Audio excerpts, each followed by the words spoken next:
अनंत कोटि दंडवत सतगुरु देव को।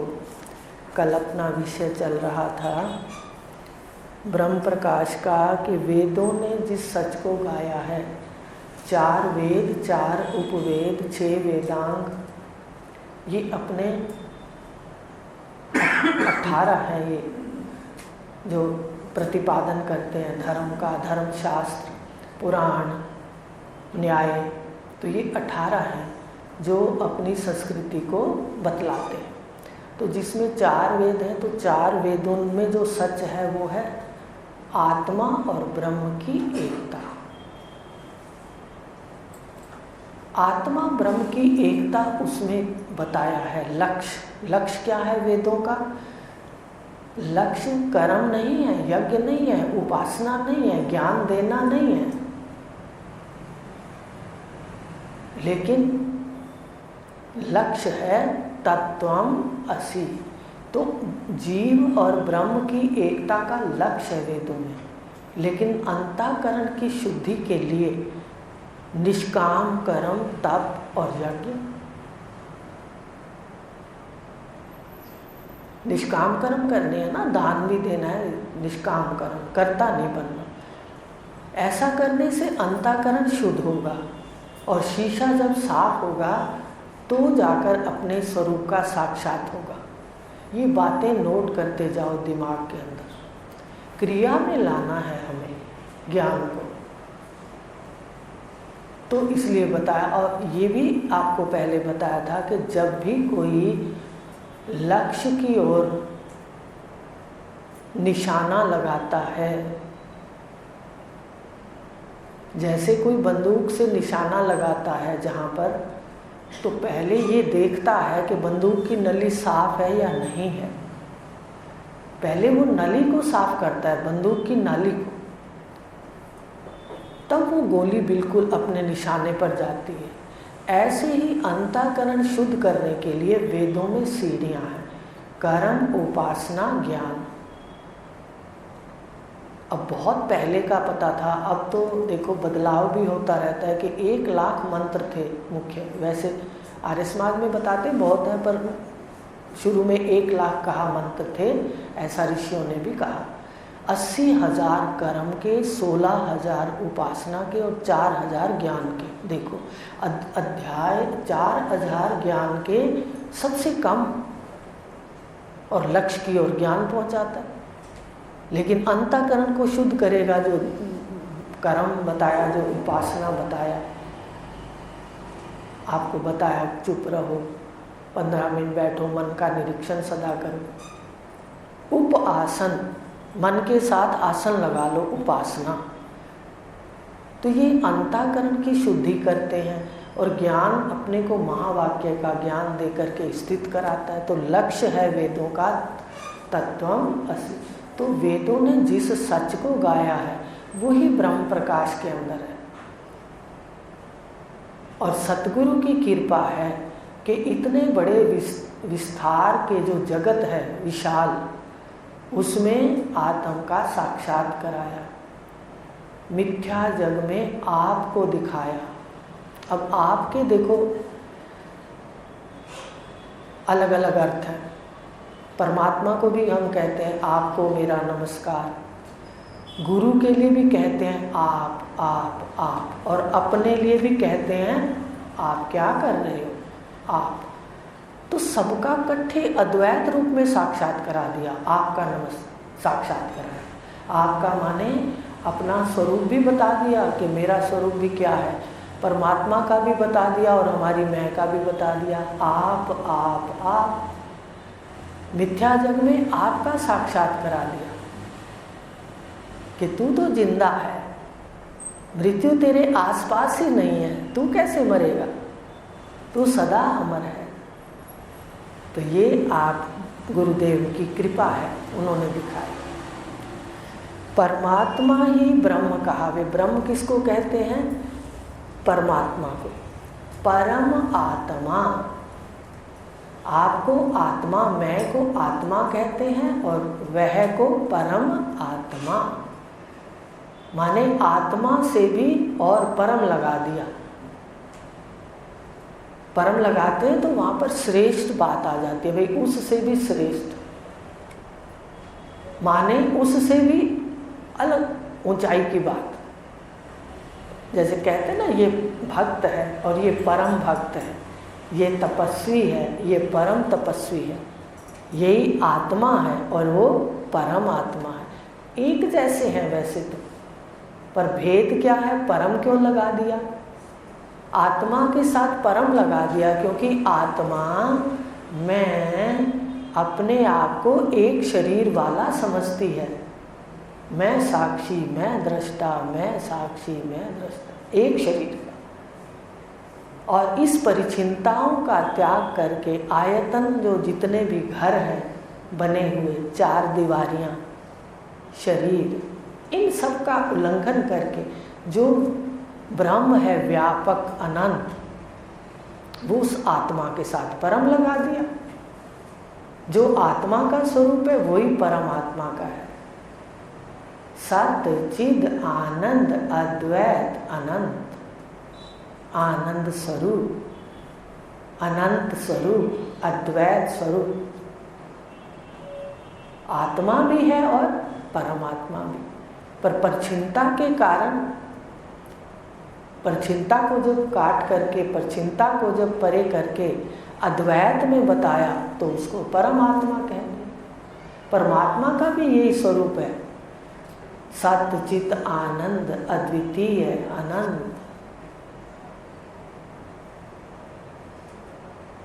अब जब जाते थे अनंतपुर, वो कहते बोलो सच्चिदानंद भगवान की जय, तो बोलते थे आज जब समझ आई तो आया है, बताओ अपना स्वरूप भी तो सच्चित आनंद है, ईश्वर का अंश कहा, परमात्मा का स्वरूप कहा। तो परमात्मा जिसको कहते हैं वो ब्रह्म ही है। ब्रह्म माने जिसमें विभाग नहीं है। विभाग माने ये जो घर बने हुए ना, एक शरीर फिर दूसरा शरीर, एक का शुरुआत है, दूसरे उसी शरीर का फिर अंत है, तो दूसरे की शुरुआत है, इसको कहा। ये दायरों से विभाग, विभाग, एक घर में हम विभाग करते हैं, एक मकान में भी, अपने घर में भी हम विभाग करते हैं, अलग अलग दीवारें करके। है तो मकान, है तो पृथ्वी। पूछो क्या है? ये ड्राइंग रूम है, ये मेरा बेडरूम है, ये मेरा वॉशरूम है, किचन है। तो ये जितने विभाग हैं ऐसे ही परमात्मा के विभाग हैं। जो विभाग से परे है, व्यापक है, अनंत है, वो ब्रह्म है। और जो विभाग के एक एक भाग के अंदर मानता है इतना, वो जीव है वही, है वही ज्ञाता। एक दिन आपको साक्षात होगा, बिल्कुल ऐसे जैसे हाथ पर आंवला रखते हैं ऐसे साक्षात होगा, बिल्कुल साक्षात। तो कहा परमात्मा ही ब्रह्म है। और कैसा स्वरूप है उसका? प्रकाश स्वरूप।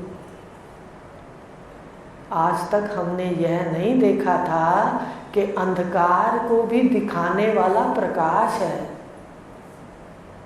अंधकार और प्रकाश साथ रह ही नहीं सकते, पर ऐसा विलक्षण है परमात्मा का स्वरूप, परमात्मा की सृष्टि, कि आप सुषुप्ति के अंदर आप प्रकाश भी रहे हो और सामने अंधकार भी है। आप प्रकाश भी रहे हो और सामने सुषुप्ति का अंधकार भी है। देखो, ऐसा कहीं नहीं है प्रकाश और अंधकार इकट्ठे हैं।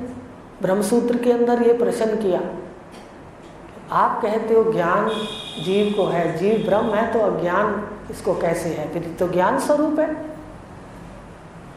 भाई आप कहते हो तुम तत्त्वमसि, आपकी बात मान भी लें अगर कि वह मैं हूँ, तो वह तो ज्ञाता है।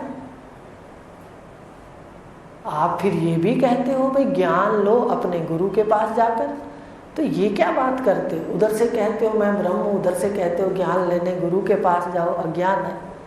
तो ज्ञान और अज्ञान कैसे एक साथ रहेगा?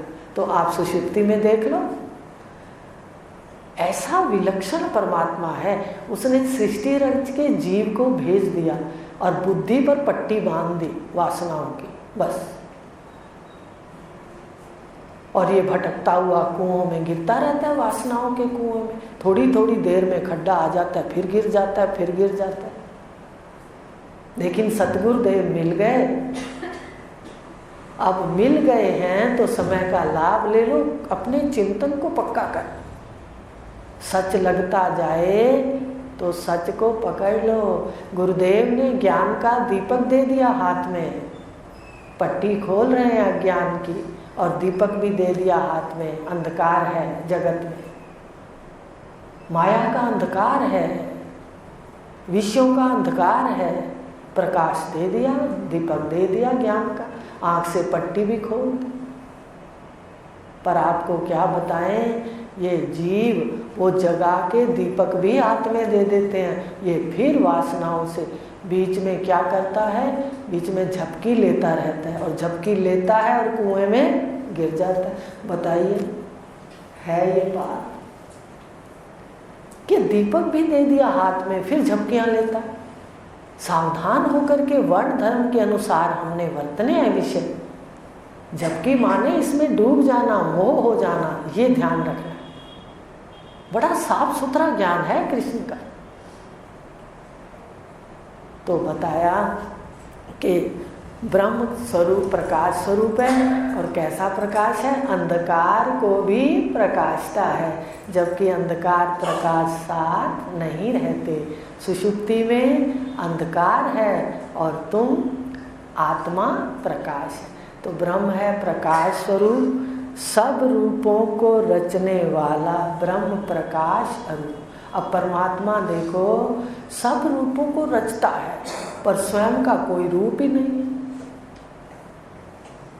इसलिए जो सबसे पहले शिवलिंग का स्वरूप बताया, शिवलिंग कोई शिव का वहाँ आकार नहीं है, माने उसका कोई आकार नहीं है। शिवलिंग एक अंगूठे की तरह है ना, बिल्कुल कोई आकार नहीं है, बस उनको ऐसे गोल रख दिया।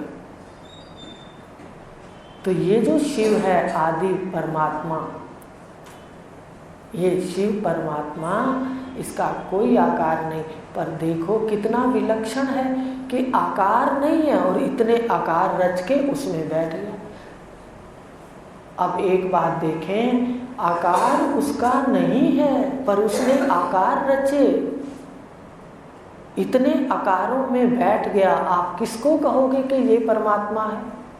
एक आकार को हम नहीं कह सकते, इतने आकारों में आप बैठा है। अक्षी पुरुष एक ही बैठा है, ज्ञाता।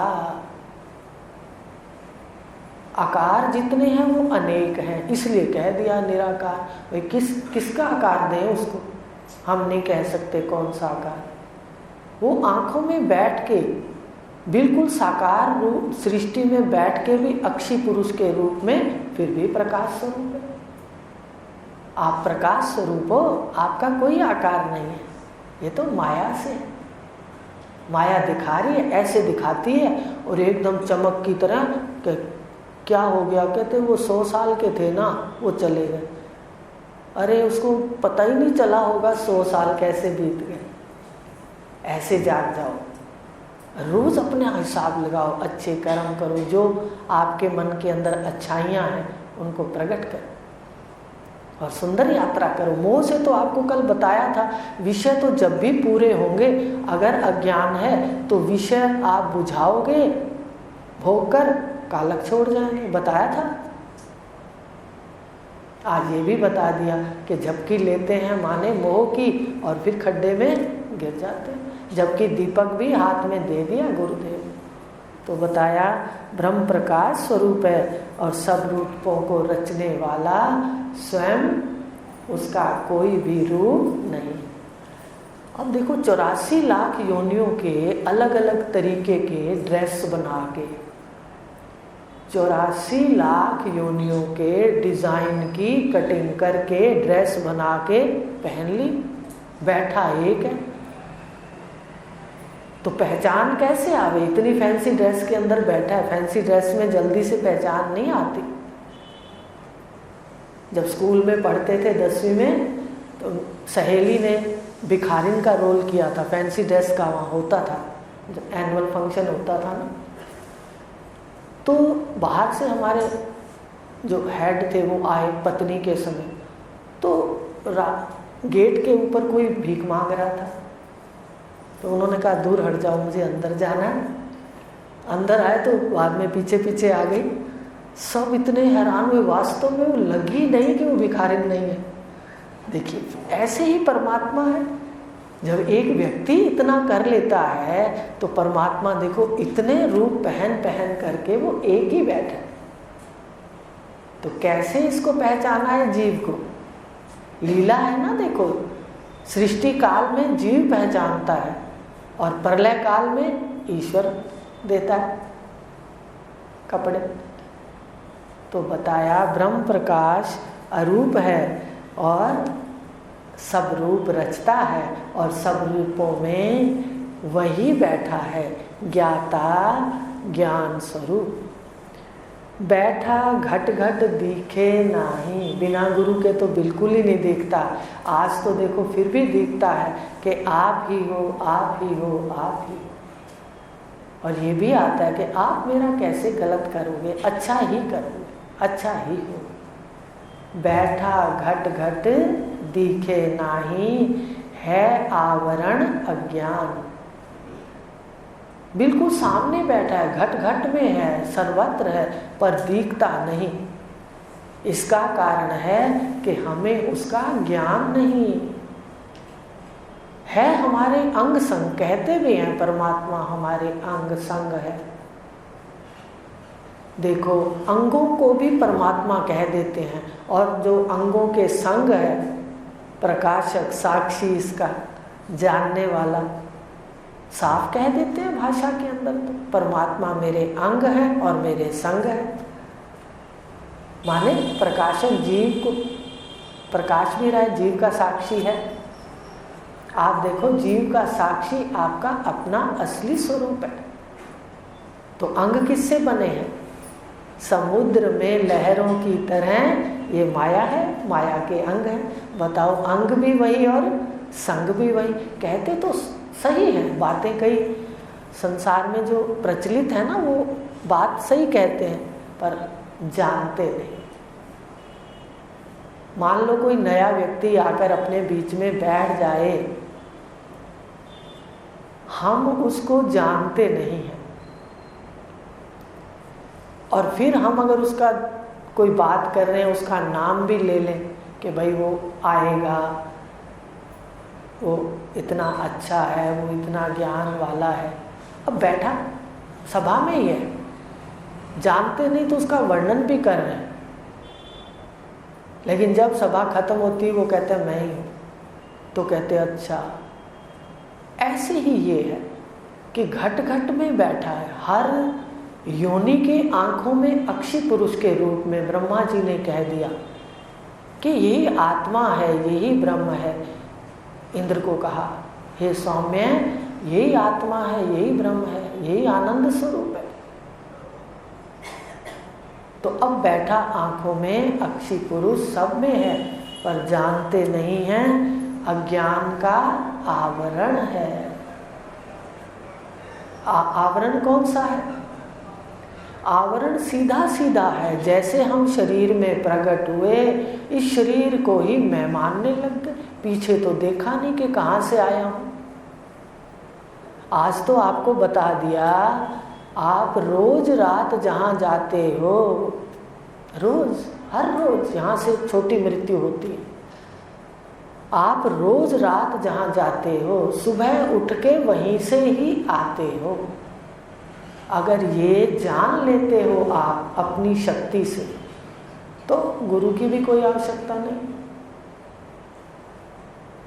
पर साफ कह दिया भगवान ने, ये ज्ञान तो तुझे गुरु ही देंगे, और तूने भी बंधे रहना है जब तक शरीर है। बताया था ना, कारण और अकारण से आ जाते हैं। तो कारण से जो आता है, अगर वो फिर भटक जाता है तो धीरे धीरे उसके शुभ कर्म खर्च हो जाते हैं, फिर वहाँ पहुँच जाता है जहाँ से आया था, जैसा था। तो ये बड़ा रहस्य है।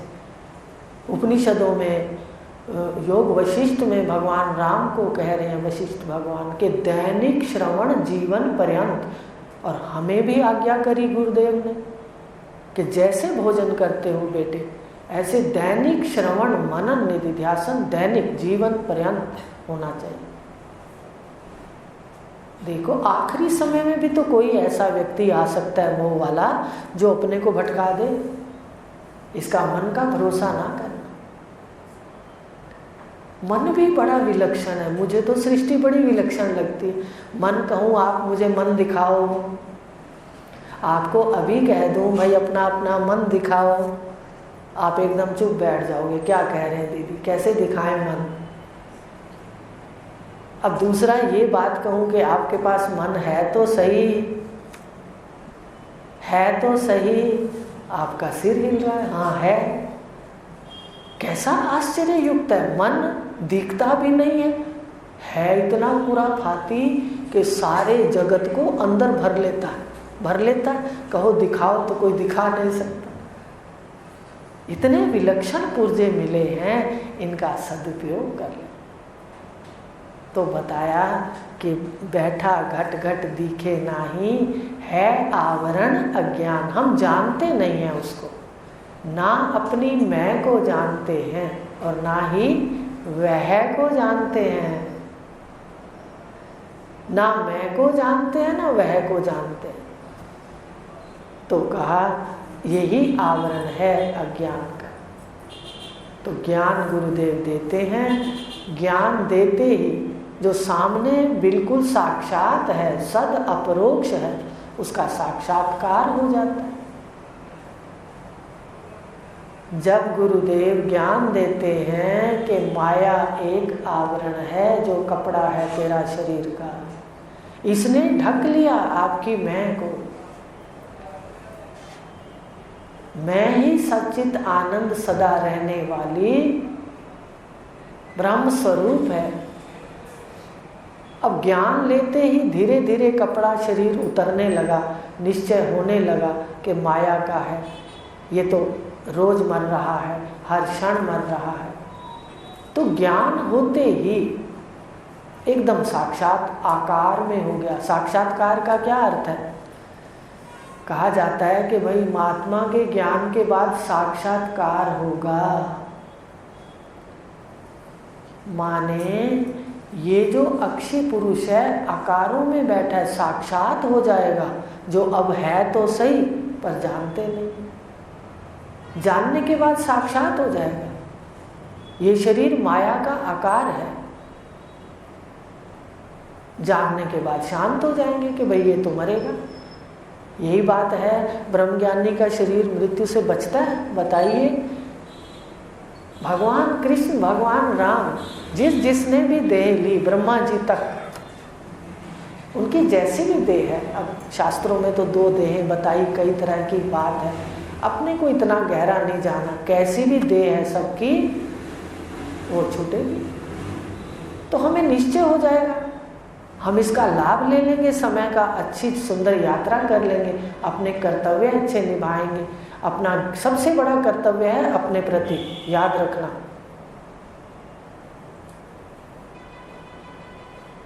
और कर्तव्य संसारी तो काटने के लिए ज्ञान ही है। ज्ञान से कटते हैं फालतू के कर्तव्य। सारा दिन हम चक्की में ही पिसते रहते हैं, वो अलग बात है। मुख्य जो अपने कर्तव्य हैं, पितृ ऋण बताते हैं, ऋषि ऋण बताते हैं, ऐसे कि हमें क्या क्या कर्तव्य है, अतिथि आ गया क्या कर्तव्य है। तो इस प्रकार कहा कि ये जितना भी जगत है ये मायावी है, ये भी समझ आ जाएगा तो हमें समझ आएगा कि भाई ये मृत्यु से ग्रस्त है, तो हम चिंता नहीं करेंगे। मैंने मरना नहीं, मैंने मरना नहीं और इसने बचना नहीं। सही है, मैंने मरना नहीं, इसने बचना नहीं। तो फिर भगवान गीता के अंदर कह रहे हैं दूसरे अध्याय में, तुझे चिंता क्यों करनी, चिंता छोड़ दे। क्यों सोचता है? सोचना बंद कर दे इस बारे में। जो जन्मा है वो मरेगा, आत्मा कभी मरता नहीं। तो इस प्रकार ये जानकारी हो जाएगी दोनों की, तो हम निश्चिंत हो जाएंगे, भाई ये बचेगा नहीं और मैं मरूंगा नहीं। लेकिन एक बहुत बड़ा लाभ हो जाएगा कि हम हर क्षण का सही उपयोग करेंगे, तन मन धन का सही उपयोग करेंगे, किसी से गलत नहीं करेंगे कि भाई जाना तो है, सराय है सबके लिए, अपने सुविधा के लिए सब करेंगे। आनंद स्वरूप हो, आपका स्वरूप आनंद है, दुख कैसे चाहोगे? यात्रा सुंदर करोगे, उसकी व्यवस्था करोगे, पर राग द्वेष नहीं करोगे। तो कहा ये आवरण अज्ञान है, शरीरों का भी अज्ञान है और मैं का भी अज्ञान है। मैं का भी ज्ञान ले लो, शरीरों का भी ले लो। अब आगे बताएंगे इनके भूत, इसमें कितने भूत हैं, इसमें कितने पंजक हैं, इसमें क्या क्या है, वो सारे बताएंगे। पर इतना जान लो कि दो में यह को जब देख लेंगे कि ये बचता नहीं और मैं मरता नहीं, इसका क्या करना है? निश्चय। आज का घर का काम आपको दे दिया, आप घर जाके देखना, बात सच्ची है तो दिल को पक्का करके बताना कि भाई तू काम कर ले समय से, पर इसने कभी सदा नहीं रहना। एक निश्चिंतता हो जाएगी, हम जाग भी जाएंगे। तो बैठा घट घट दिखे नाही, है आवरण अज्ञान, जग में ओत प्रोत रह कर भी रहे असंग सुजान। इतना चतुर है, सारे शरीर में व्याप्त है, चेतनता सारे शरीर में इसकी है। माया के 8 हैं, शब्द स्पर्श रूप रस गंध, सत का सुख, रज की क्रिया, तम की आकृति और दुख। ये 8 इसके अंदर हैं। माया के 8 हैं और चेतन की चेतनता 9 ही है। सारे शरीर में चेतनता व्याप्त है, व्याप्त हो करके भी ऐसा चतुर है कि लिप्त नहीं होता, फिर भी असंग है, और वह तू है। कहीं और मत सोच लेना कोई भाई अलग से बैठा है, तू है ऐसा, व्याप्त भी है और असंग भी है। यही इसी शरीर में दिखाई देगा, ऐसा देखो। लेकिन गुरुदेव की कृपा से हम कहते हैं ना, जैसे कच्ची का पहले कायदा पढ़ते हैं, फिर पहली का, दूसरी का, ऐसे अगर MA करते हैं, कोई डिग्री लेते हैं तो 16-16 साल उसमें पढ़ना पड़ता है। ये भी वही। आज कोई कहे मैं जल्दी से सीख लूँ, अनुभव जल्दी से नहीं होगा। ब्रह्मज्ञानी जितना ही पुराना होता जाएगा उतनी अनुभूति उसकी स्पष्ट होगी। तो आज यही पढ़ा, जग में ओत प्रोत। आप शरीर के किसी भी स्थान को हाथ लगाओ, वहाँ चेतनता है, मैं। अगर कोई पीछे से हाथ लगाता है, कहते भाई मैं को मत छू, कहते मैं को ना छू। तो ये जो व्याप्त भी है और इससे असंग भी है। पुरुष सूक्त का मंत्र कल बताया था कि विश्वतो वृत्वा प्रतिष्ठित दशांगुलम, के पुरुष व्याप्त भी है और फिर 10 उंगल इससे असंग भी है। 10 आपको बता दिए थे, 10वां तू है। आज आगे लेंगे कि कैसे सतगुरु जो आए हैं अपना घर बता रहे हैं, कल इसको खोलेंगे। तो आज जाके देखना, आज आपको नया बता दिया कि शरीर और मैं दोनों को देखना और इसको ही पक्का करना। शुरू यहाँ से करनी साधना। जो सच्चाई है उसको स्वीकार करते जाएंगे, उसका मनन करते जाएंगे तो आनंदित होते जाएंगे। नहीं तो फिर इसके लिए रावण ने, इसके लिए कंस ने सबसे बड़े पाप कर दिए।